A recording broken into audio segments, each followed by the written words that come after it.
Hello everyone, তো এটাই হলো সেই দিনের পিকনিকের ভিডিও। তো এসেই দেখি যে গরম গরম লুচি ভাজা হচ্ছিল, তো আমি আর সীতাও নিয়ে নিলাম গরম গরম লুচি।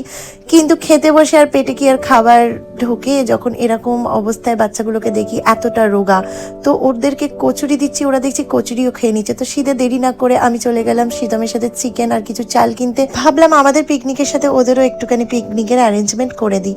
তো এই বাচ্চাটা ছিল সব থেকে বেশি রোগা, আর শুনলাম নাকি বাচ্চাও দিয়েছে। তো চিকেন পকোড়া আর নিজে না খেয়ে ওকেই দিয়ে দিলাম। ইভেন প্রত্যেকটা বাচ্চার পেটে এতটাই খিদে ছিল যে যা দিচ্ছে তাই খেয়ে নিচ্ছে, চিপস পাকোড়া শুকনো ভাত কিছুই বাদ দিচ্ছিল না। আর ওরা ওখানে খাবার পাবেও বা কোথায়? সবাই একটু একটু যা দেয় ওই খেয়েই থাকে, আর পিকনিক হলে পিকনিকের খাবার খায়।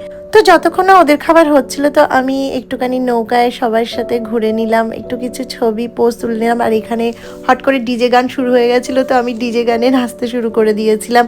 আর এদিকে আমাদের মাঝিকে দেখো, অ্যাকচুয়ালি এরা সবাই আমার ভাইয়ের বন্ধু, আমারই ভাইয়ের মতো।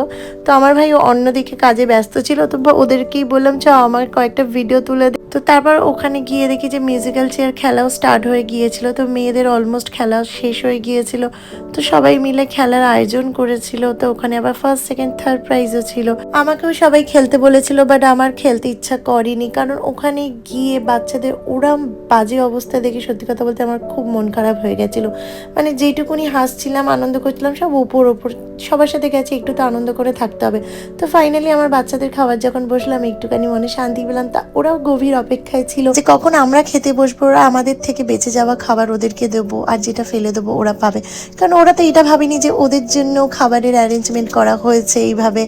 আর ওখানে অনেকেই ছিল যারা মাংস নিজেরা না খেয়ে একটু একটু করে ওদেরকে দিচ্ছিল, যাই পাচ্ছিল দিচ্ছিল।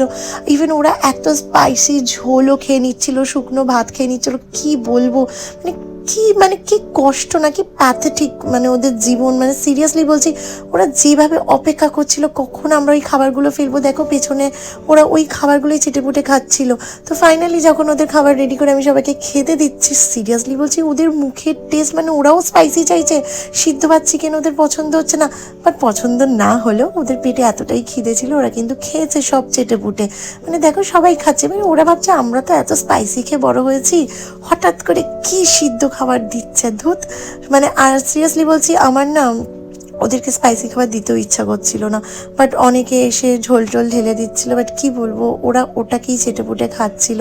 দেখো এখানে এসে ওকে ঝোল দিলাম, আমি বলছি কি রে ঝোলটা দিস না, বাট ঝোলটা দেওয়ার পর যেন আরও চেটেপুটে ওরা খাচ্ছে। মানে যেহেতু ওরা এইগুলোই খেয়ে বড় হয়েছে না, অত দূরে গিয়ে তো আমি রোজ রোজ ওদের খাবার দিতে পারবো না, তাই একদিনই মন শান্তি করে খাওয়ালাম। জানি না আর বাকি দিনগুলো ওরা কী করবে। ওই দিকটা ওরমভাবে কেউ দেখে না, স্টেরিলাইজও নেই বাচ্চাগুলো। সব থেকে কষ্ট লেগেছে এই বাচ্চাটাকে দেখে।